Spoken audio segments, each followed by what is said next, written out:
और पीडब्ल्यूडी में जितिन प्रसाद के ओएसडी के खिलाफ सीएम योगी के एक्शन के बाद अब तक 6 लोगों के खिलाफ कार्रवाई हो चुकी है। न्यूज 18 ने कल रात ही बता दिया था कि सीएम योगी किसी को बख्शने वाले नहीं हैं और भ्रष्टाचार के मामले में जीरो टॉलरेंस की नीति पर काम करते हुए सीएम योगी ने बड़ा एक्शन लिया है।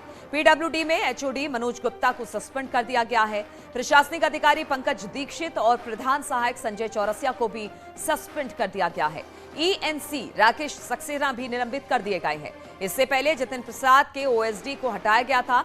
इस कार्रवाई के बाद पीडब्ल्यूडी विभाग के अधिकारियों में हड़कंप मच गया है। साथ ही उन अधिकारियों के भी होश उड़ गए हैं जो भ्रष्टाचार में किसी न किसी तरह गलत तरीके से गतिविधियों में लिप्त है।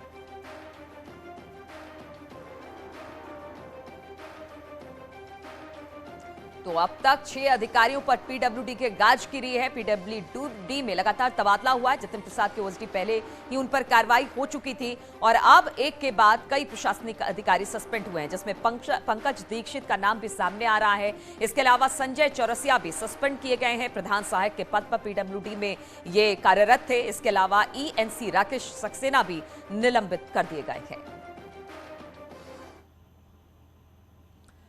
और कानपुर हिंसा से जुड़ी बड़ी खबर आ रही है, जहां पर जफर हयात पर एनएसए लगाने की फाइल अब तैयार हो चुकी है। पुलिस कमिश्नर ने फाइल पर साइन कर दिया है।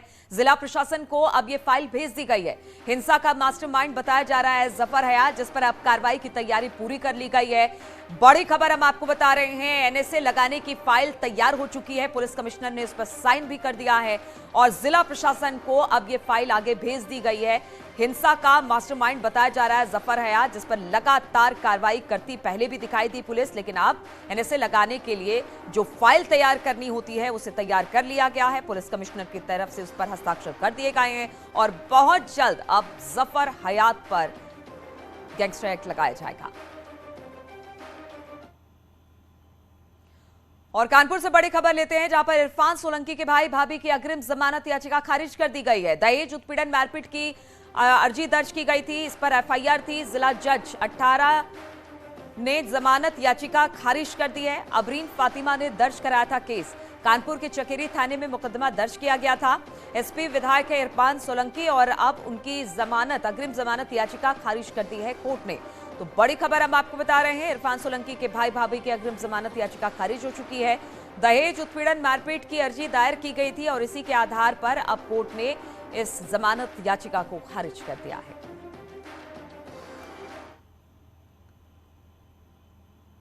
और लुलु मॉल में नमाज पढ़ने पर बड़ा खुलासा हुआ है। 4 आरोपियों की गिरफ्तारी के बाद नमाज पढ़ने के पीछे की कहानी सामने आई।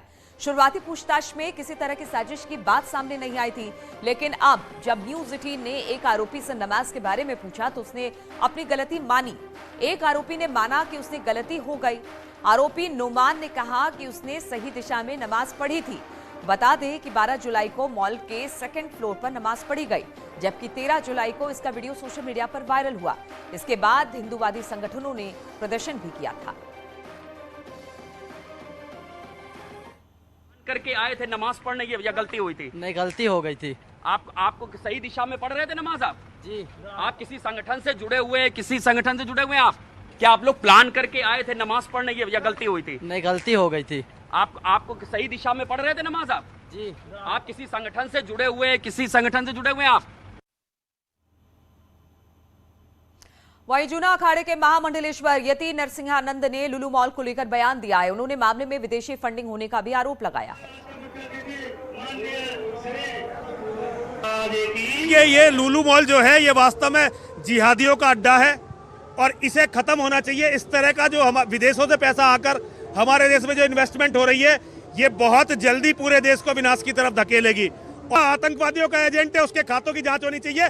विदेशों का बहुत बड़ा पैसा इस लुलु मॉल में